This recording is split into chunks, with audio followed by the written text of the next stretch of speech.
Okay, so I'm starting on page 189, and we're talking about that whole big paragraph of what he just said.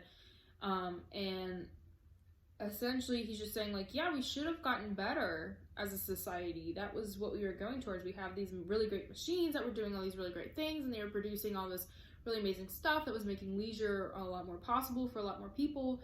But because of all of these revolutions and all of these wars that we had, we could not keep advancing. We had to regress because the society became more rigid. That's essentially all he's saying. Picking it back up.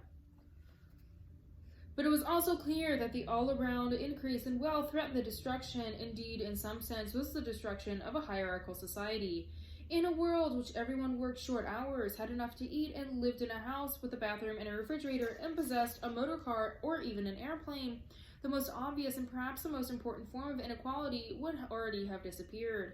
If it once became general, wealth could confer no distinction. It was possible, no doubt, to imagine a society in which wealth, in the sense of personal possessions and luxuries, should be evenly distributed, while power remained in the hands of a small privileged caste.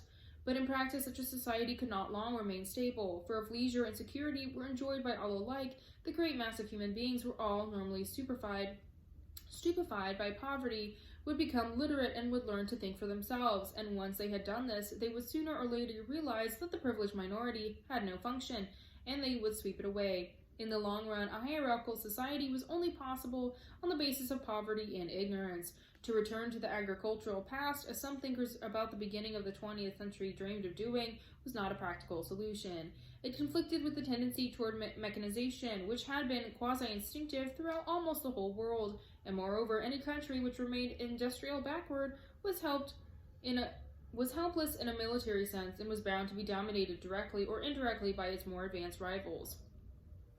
What does that mean? What does any of that mean? Okay, let's break it up. So, we're talking about the differences in wealth and the distribution. Remember, he said there's the three classes. We have the low, the middle, and the high, right? So he's saying that we wanted to evenly distribute the wealth and keep the power. However, with wealth, you were also able to have leisure, and when you have leisure, you can do other things like better your mind. So he's saying, like, if we distributed the wealth, everybody would be literate, everybody would think for themselves, and then they would realize that the few people in the higher caste who had all the power were not necessary, and they would be able to just sweep them away. So what do? You have poverty. Poverty makes it so that people don't have extra time for leisure activities and to better their mind.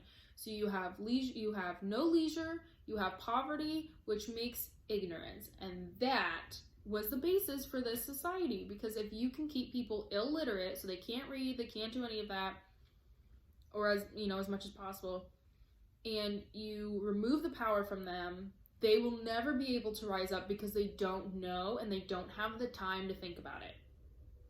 Because they're working, because they're in poverty, right? So that's what he's saying.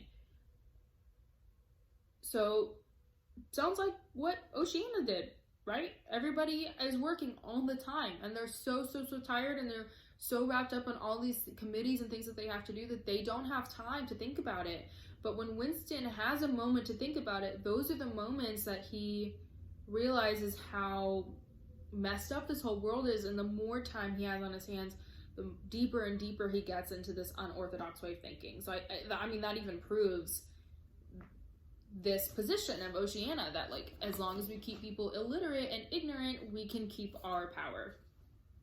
And I did a good job, if we're being objective. Picking it back up. Nor was it a satisfactory solution to keep the masses in poverty by restricting the output of goods. This happened to a great extent during the final phase of capitalism, roughly between 1920 and 1940. The economy of many countries was allowed to stagnate. Land went out of cultivation. Capital equipment was not added to. Great blocks of the population were prevented from working and kept half alive by state charity. But this, too, entailed military weakness, and since the privations it inflicted were obviously necessary, it made opposition inevitable. The problem was how to keep the wheels of industry turning without increasing the real wealth of the world. Goods must be produced, but they may not be distributed, and in practice the only way of achieving this was by continuous warfare. So You want to keep the wheels of industry moving. You want to keep people working. You want to keep turning stuff out because that increases production, which increases your wealth and your power.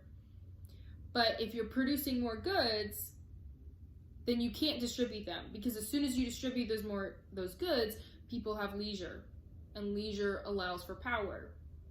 So you produce all these goods, but they never make it to the masses. So what do? You have war. Because as long as you have war, you have a pretense for producing all of these goods and a pretense for why these goods never make it to the population. Right? And that's what they do. They have this continuous warfare. All three super states have this continuous warfare which makes it impossible for the people of Oceania or any of the other two super states to get any of these things that they're producing. But we know that the production is up. We hear it all the time on the telescreens. Like, let's say for 2 seconds that the telescreens are right and production is up. Why aren't we seeing that? Why aren't the outer and inner party people seeing this production? It's because it was never meant to be given out to the people. It was always meant to just turn back into war. With me? Ask me some questions if you need to. Okay. The essential act of war is destruction, not necessarily of human lives, but of the products of human labor. War is a way of shattering to pieces, or pouring into the stratosphere, or sinking in the depths of the sea, materials which might otherwise be used to make the masses too comfortable, and hence in the long run too intelligent. Even when weapons of war are not actually destroyed, their manufacture is still a convenient way of expending labor power without producing anything that can be consumed. A floating fortress, for example, has locked up it in the labor that would build several hundred cargo ships. Ultimately, it is scrapped and is obsolete, never having brought any material benefit to anybody, and without further enormous labors. Another floating fortress is built. In principle, the war effort is always so planned as to eat up any surplus that might exist after meeting the bare needs of the population. In practice, the needs of the population are always underestimated, with the result that there is a chronic shortage of half the necessities of life, but this is looked on as an advantage. It is deliberate policy to keep even the favored groups somewhere near the brink of hardship, because a general state of scarcity increases the importance of small privileges, and thus magnifies the distinction between one group and another. We gotta stop there. We gotta talk about that. So, you eat up all the surplus so that people have the bare minimum, and even sometimes they have less than the bare minimum. So there's always a shortage, and we see that. So Winston says at the beginning there's a shortage of razors, and everybody's looking for razors. So why do you do that? You do that so that when you do give the people something, like if I'm the party and I make a shortage of razors, so that when I do give them something, they're like, oh my gosh, thank you so much. They feel it's like it's so amazing that you gave this to me. Do you see that? So they want to keep people in this state of always feeling they don't have enough. Because if you can do that, then whenever you give them anything, it's just, they're like, wow. So grateful for what you have given us. Amazing.